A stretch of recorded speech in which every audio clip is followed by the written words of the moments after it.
traditional Swedish driven row with Roy and Crow, with rifles, shotguns and combinations. Plus, as the guys were guests of Aimpoint, there's a chance for you to win an Aimpoint Micro H-2 red dot sight. Also at this time of year we have a rustle through the archive and dig out our outtakes and mishaps for the 2019 blooper reel with some seasonal messages. Happy Christmas, happy Christmas. And of course we have news and hunting YouTube. Happy Christmas to one and all and welcome to Fieldsports Britain.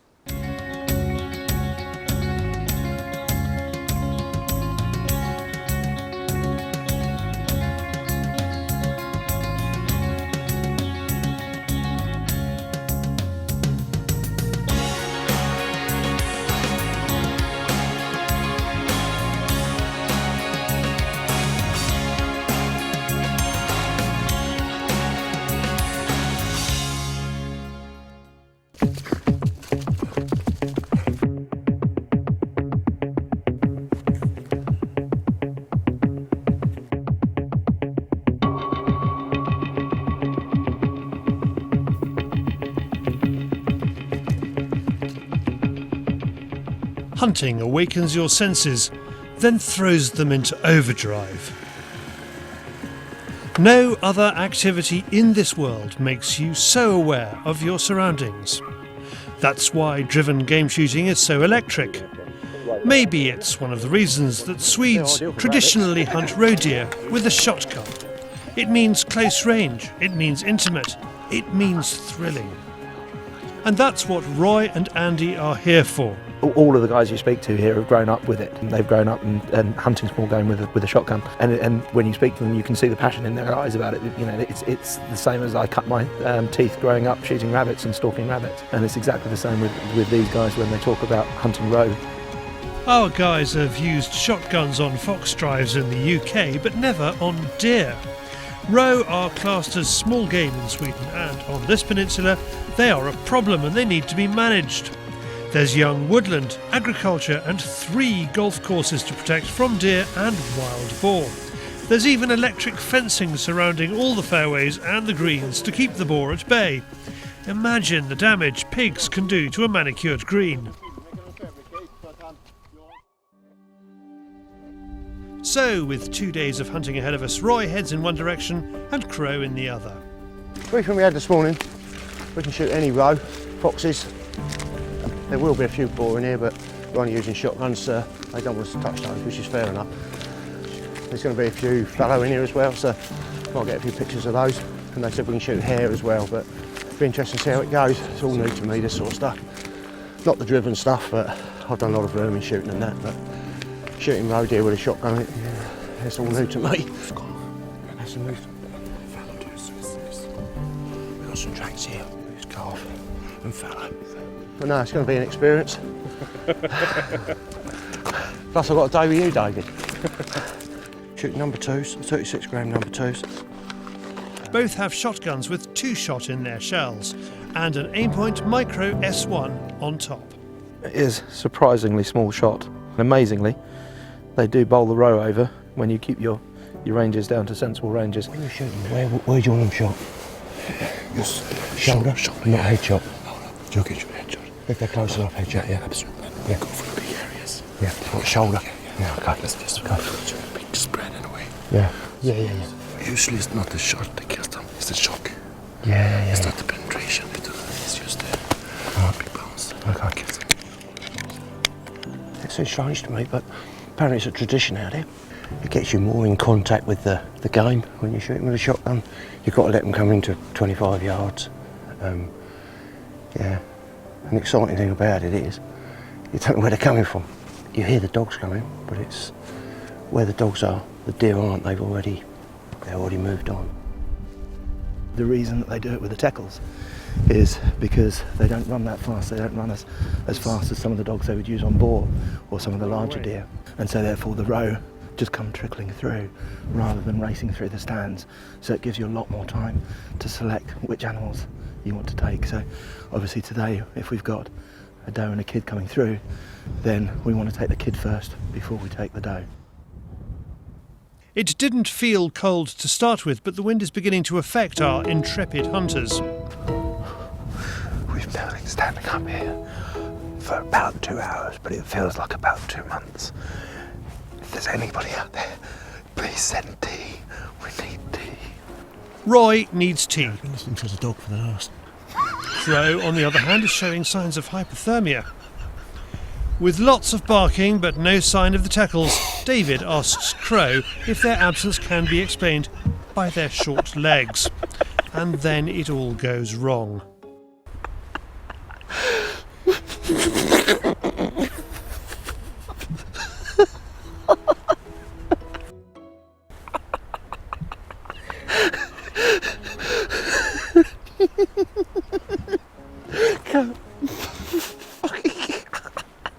The giggles are infectious and thankfully, or rather not surprisingly, we get nothing. Our neighbour, Simon, whom we met goose shooting in 2018, has shot a deer.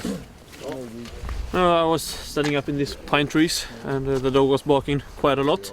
So I just stood there and watched, and suddenly I saw two rows. There's two of them? The two of them. Oh, right. One female and this calf. And they were just coming right towards me. So I shot it with my shotgun. The pattern's there, look. Okay. You can see the pattern.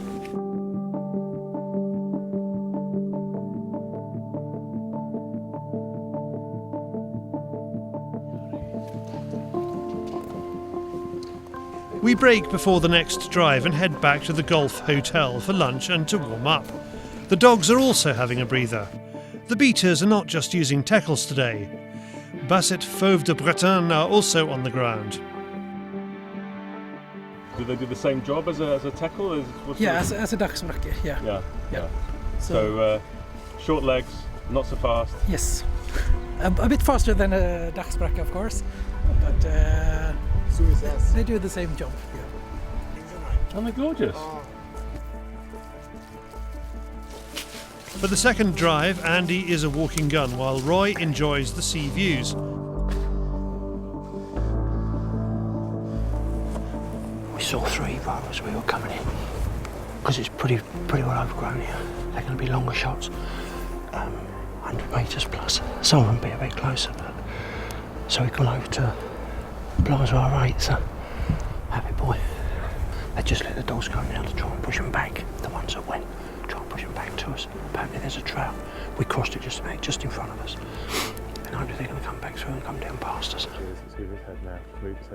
It ends up being a row standoff. It takes ages for David to find it. There's no shot for Andy. Even when they move, they're too quick and there's too much in front. Standing there. That's it. Oh, straight through. The good news is that they are heading to Roy.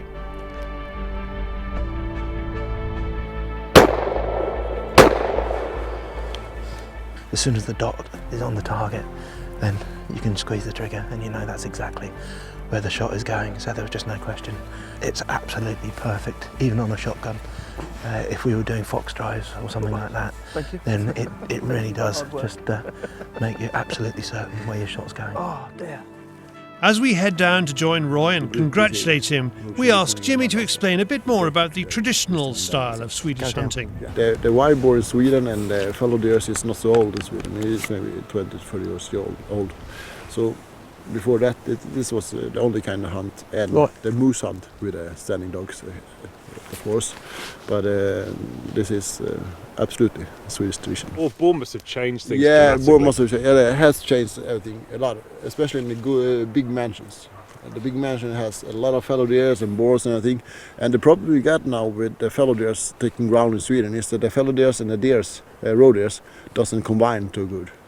Do you think that over time that this type of roe hunting will disappear because everyone loves the boar? I think this is coming back more and more.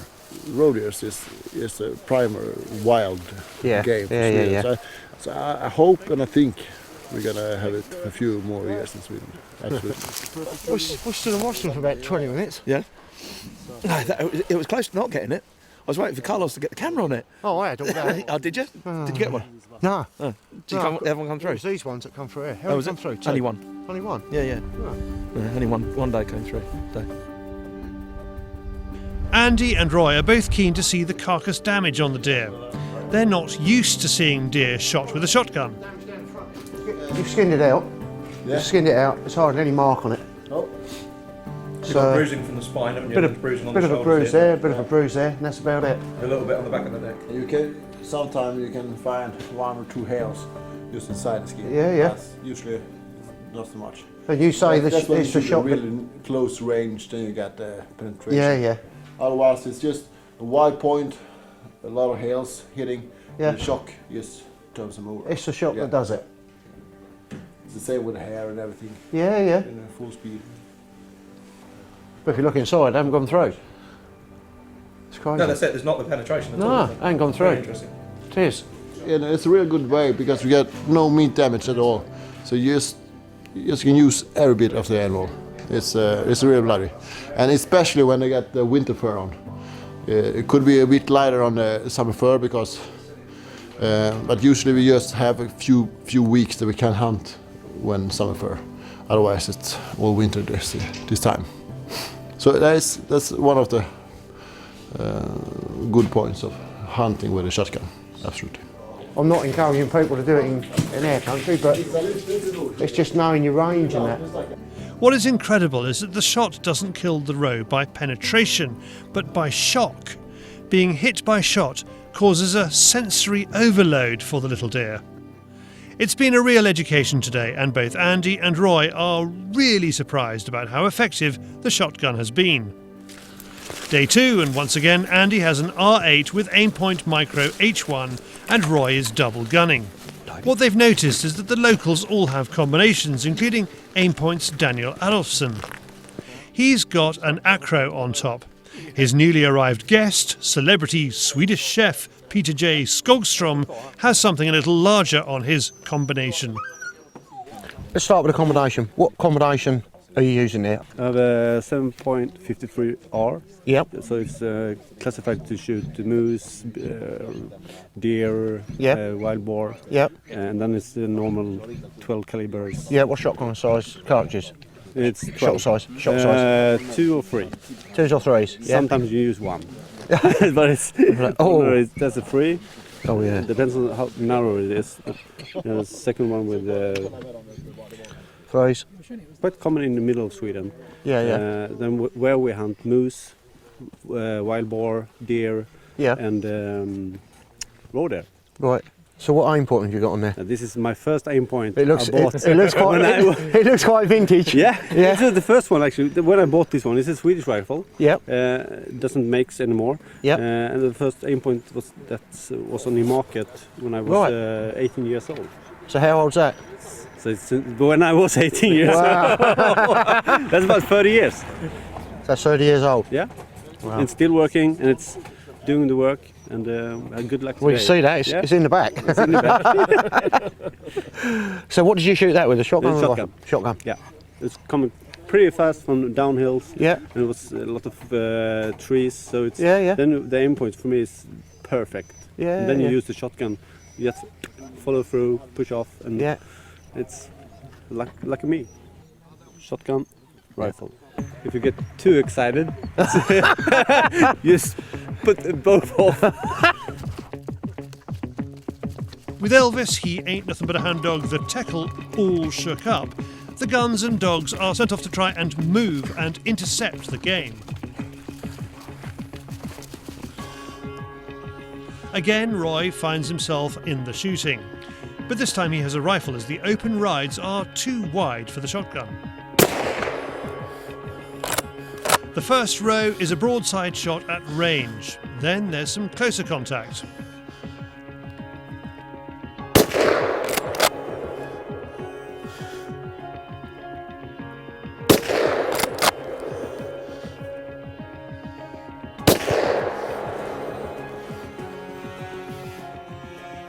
We were just up on the rise there, and the 2 row were just coming through. You could hear the dog way back, and all of a sudden we just caught sight of them coming through the forestry there, and they just trickled through the cover here, shot the doe.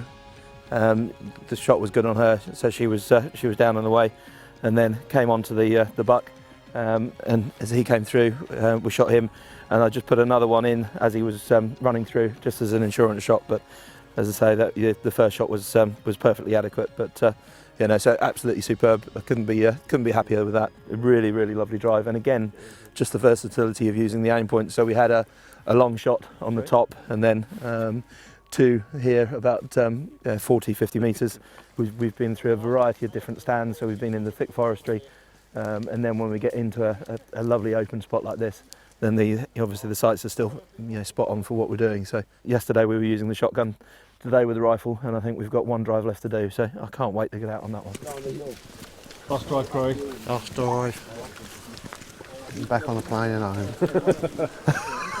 Who knows? Who knows? Hopefully we'll be all right. Hopefully we'll pick something up on this one. Yeah. I do last chance saloon on a regular basis. We'll be fine. You do. You cut it fine with Tim the other week. Yeah. We'll see.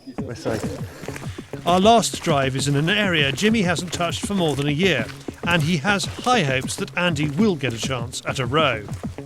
Roy is positioned with the golf course behind him and should see deer heading his way.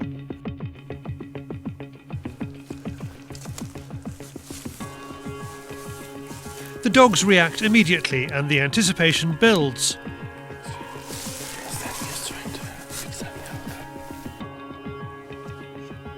There are glimpses of boar, but nothing to shoot at.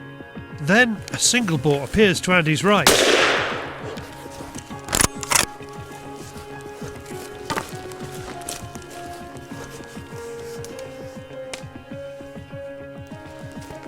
He knows the Aimpoint was on it, but it was on the move.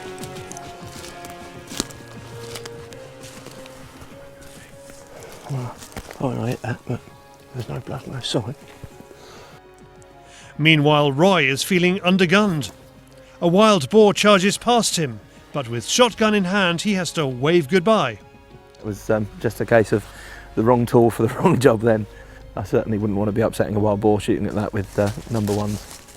As we look for a blood trail, Jimmy reports a boar has been taken close to the shoreline.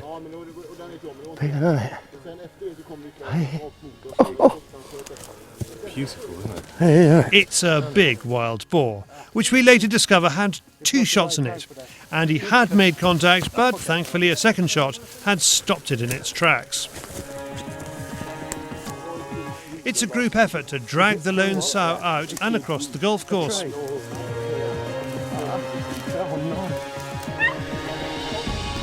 Not a sight you see very often. At the chiller, the guys lay the game out and Jimmy does the honours.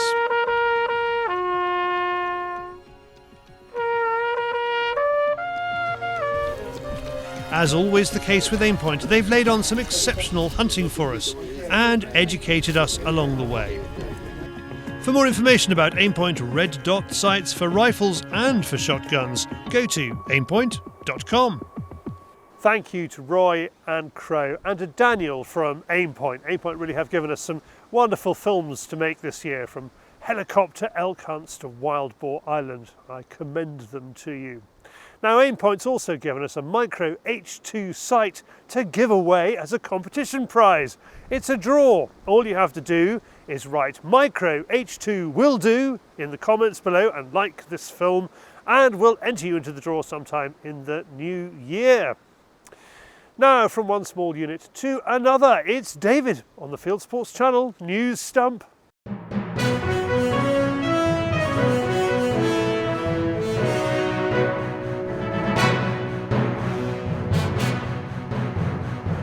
This is Fieldsports Channel News. Boxing Day and New Year's Day hunt meets are under sustained attack in the UK.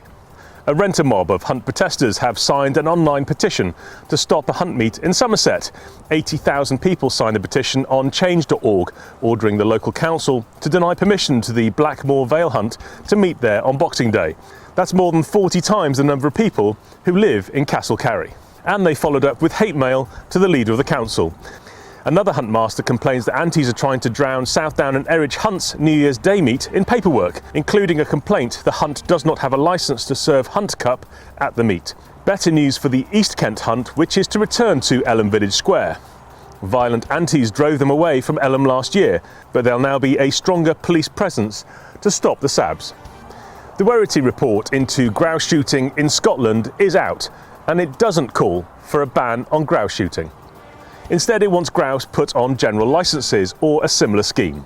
In an interview with BBC Radio 4, Professor Werity says he does not expect that to cause problems for grouse moor owners. If licensing is introduced in the way that we envisage, in my view, I don't think there should be undue disturbance to the current style of management and the viability of grouse enterprises. The style of regulation which we're proposing to introduce is relatively light touch. The licensing we're proposing follows the general licence which is operated by Scottish Natural Heritage. Many of our other recommendations are not unduly onerous. They are merely inviting grouse moor managers to adopt best practice and to follow some of the existing codes of practice. The BBC has picked up our story about geese in Orkney. A reporter for BBC Radio 4's World at One programme went shooting with Steve Rogers and visited Craigie's Butcher, like we did, to highlight the number of geese shot. And Emma James Kirby's report was positive about the benefits goose guides bring to Orkney by keeping down goose numbers. Thanks to Martin Parnell and Murray Honeyman for sending it in. The Nordic Safari Club wants to build a list of UK supporters. It's setting up a campaign against Zach Goldsmith, the MP who lost his seat in the 2019 election, but is being made a lord by Boris Johnson so he continue his work as a DEFRA minister, pushing through hunt bans. Goldsmith was at Eton with Boris Johnson. Yorkshire Water isn't clamping down on grouse moor owners. The Observer newspaper printed a press release from anti-hunting organisations implying that Yorkshire Water is about to end grouse shooting on its land. The truth is that it released guidelines asking grouse moor owners to obey the law and not to kill raptors. If they do, their lease is at risk. The first lease up for renewal is in 2026. A hunt saboteur who tried to direct hounds onto a road has lost her case against the hunt at appeal. Huntsman John Miles denied using threatening and abusive behaviour to cause harassment, alarm and distress to a hunt saboteur. He was cleared on appeal by Judge James Townsend. The sab had 3 hunting horns, which she was blowing in a way designed to draw the hounds away from their scent and run towards her. Following what she claims was an assault, she ordered Devon Air Ambulance, a charity supported by local hunts, to fly her to hospital. Meanwhile, another Devon hunt saboteur on social media suggested throwing caps at horses' feet during hunt meets to scare them. Staying with sabs, and hunt saboteurs in Derbyshire blew horns that accidentally encouraged hounds to kill a fox. Local animal rights activists claim that the Barlow hunt set its hounds on a fox. The Barlow, which was trail hunting, said hounds killed the fox because saboteurs confused them by blowing a horn. Facebook has shut down the hunting page, which is 10 years old and had 300,000 followers. Page editors have not been able to get a response from Facebook as to why they took this action. Is Britain's record sea trout actually a salmon? The British Record Fish Committee is re-examining the 28-pound record sea trout caught off Southampton in 1992. If DNA tests find it to be a salmon, the new record will be a 22-pounder caught in the River Leven in 1989. The Country Food Trust is appealing for cash to help feed the 8.4 million people who struggle to afford food. It has provided more than 400,000 delicious, high-protein, nutritious meals containing pheasant to those in need throughout the UK. This year it's aiming to raise £100,000 to spend on meals for those in food poverty in our country. Meanwhile in Sweden, shareholder Henrik Gustafsson reports there is a new initiative to serve wild boar meat to the elderly as a way of encouraging local hunters to shoot more boar.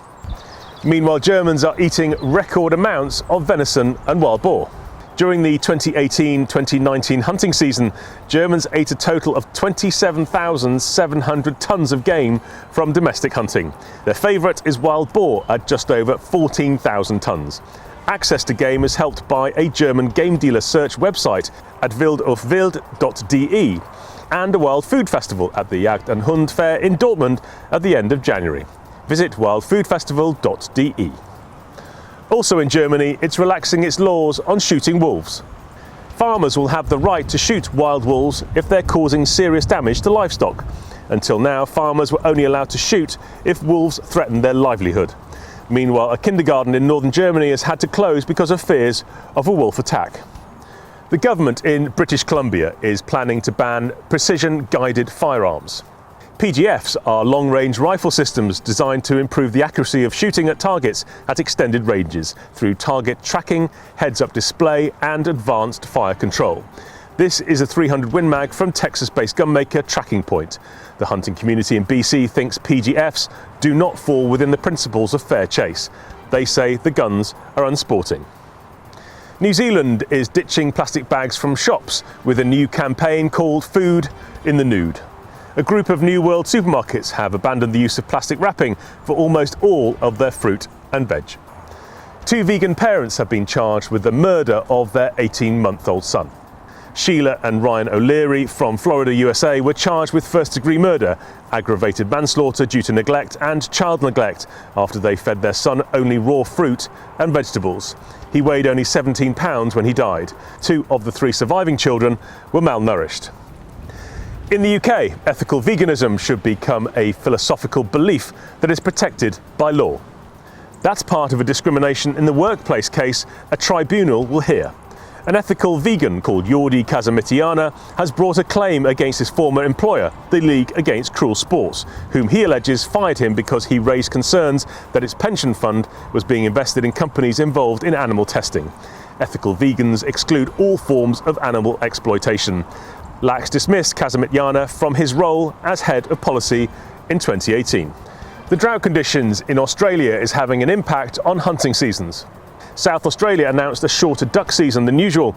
The season will run over 10 weeks from Saturday, March the 28th to Sunday, May the 31st, 2020. There'll be a bag limit of 4 birds per day, including no more than 1 of the Australian shelduck or the pink-eared duck. There'll be no quail season. And finally, a family in the States got a real hoot from their Christmas tree. More than a week after they bought it, they discovered a live owl in its branches. Katie McBride Newman from Georgia says she believes the owl was living in the 10-foot tree when they bought it from Home Depot. She says it stayed there even though they decorated it with lights and, coincidentally, owl ornaments. You are now to date with Fieldsports Channel News. Stalking the stories, fishing for facts, and a very Merry Christmas.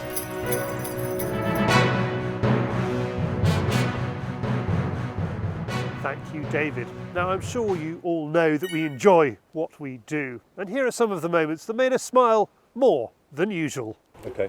Do you think Roy will like it? No. So we've got the Seiko 85, fin light, straight out of the factory. Carbon light. Ah. Ow. Don't. Ow. Sorry. On a small day here today, so it's probably a good thing that they didn't fly a bit better at the start. But a lot of fun. Saw another couple of white ones there. These guys are determined to get me to shoot a white pheasant today, but I'm not going to pay for the bounty. Well done, sir. You can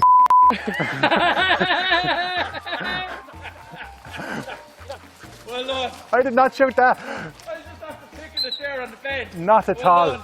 Not at all. I didn't shoot that. Do you like the beard, by the way? Do you like the beard? You do. It's not a beard yet. It's still a bit fuzz yet, but unfortunately, with it disappearing up there, I thought it might be time to try and retrieve some this way. That's right. It's pretty hard going here, I'll be honest about it. It really is pretty hard going. All character building.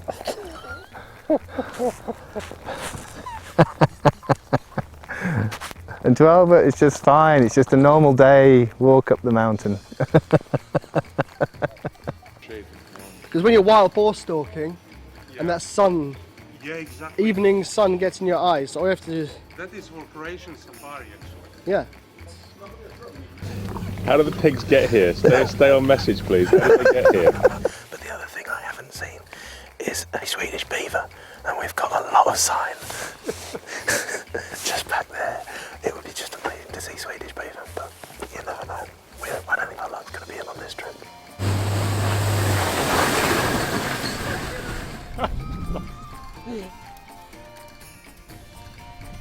Oh my God!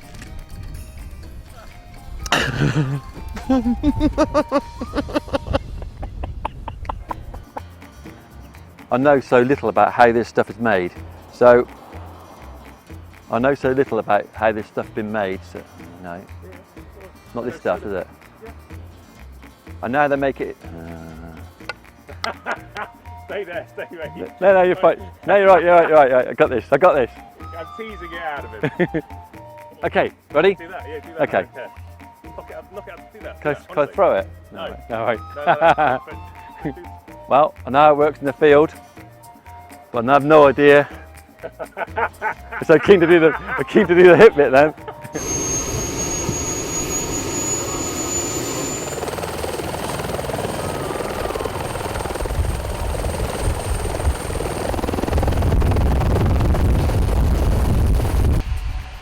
These ideas than that.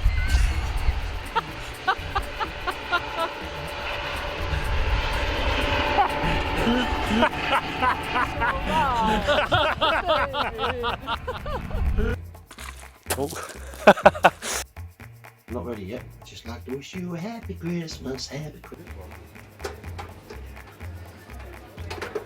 Join you as our VIP guest. Oh, thank you.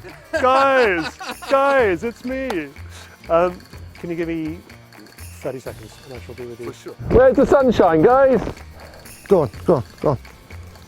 No. Say no more.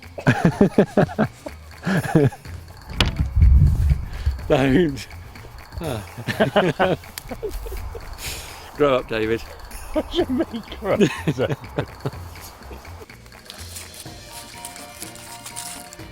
Thank you, Wayne, and I think it's fair to say that you mind? Can I just say, this field is enormous, okay? Look, it is huge, and yet this horse wants to eat the grass here. What's the matter with you? Go on then, go. So Paul, we've obviously shot this buck this evening. Good shot. You know what you had up the round, what round was in the rifle. You've been, yeah, well. He hasn't got no potatoes, as I say. How rare is that? There they are, look. Oh, I remember a boy at school like that. Oh, God. Oh, for God's sake. No, camera, no. And we will lose that situation, so we will try to be quiet. Okay. Is that possible for a British person to be quiet? So rude. But it's true though. You'll find out. But you've got more. You've got two. Yeah, I know. Well, that's a Parakeet. parakeet. Yeah, there, parakeets flying over. You worried about that? Are we ever going to be able to shoot those again? Are we on? Yeah. All right, sorry. And I think the dog's tired at the moment, so he doesn't give him a break for an hour. It's a him. It's a him, is it? Yeah. Him a break. You just check under. David was born in the same hospital as me. Really? Not at the same time, obviously. It's a few years difference between us there. So get used to press the red button just to see behind your thumb, see it stop, see the red writing disappears. Can you stop interfering? I'm Chinese water deer in it. Here we got the carbon light, straight out of the factory, brand new. Here we got the Patria. Patria? Yep. Okay. Say something to me. Hello, Charlie.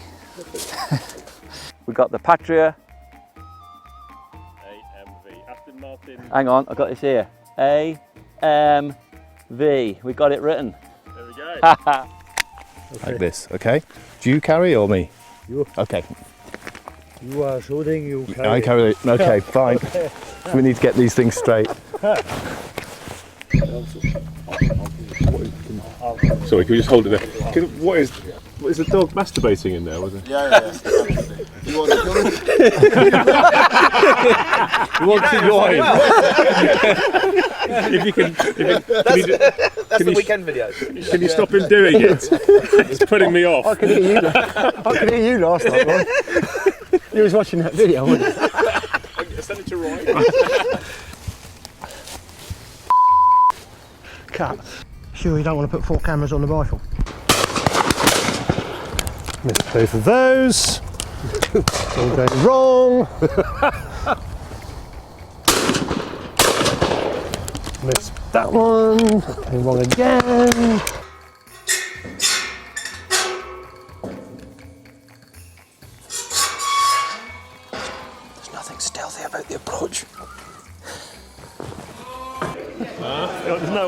this, is there?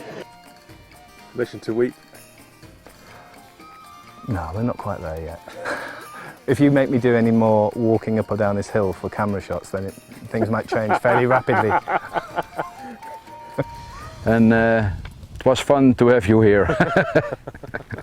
Thanks to all the guys for that and for all the work they put in this year. Now, from festive spirit to the wider world of hunting and shooting on YouTube, it is Hunting YouTube.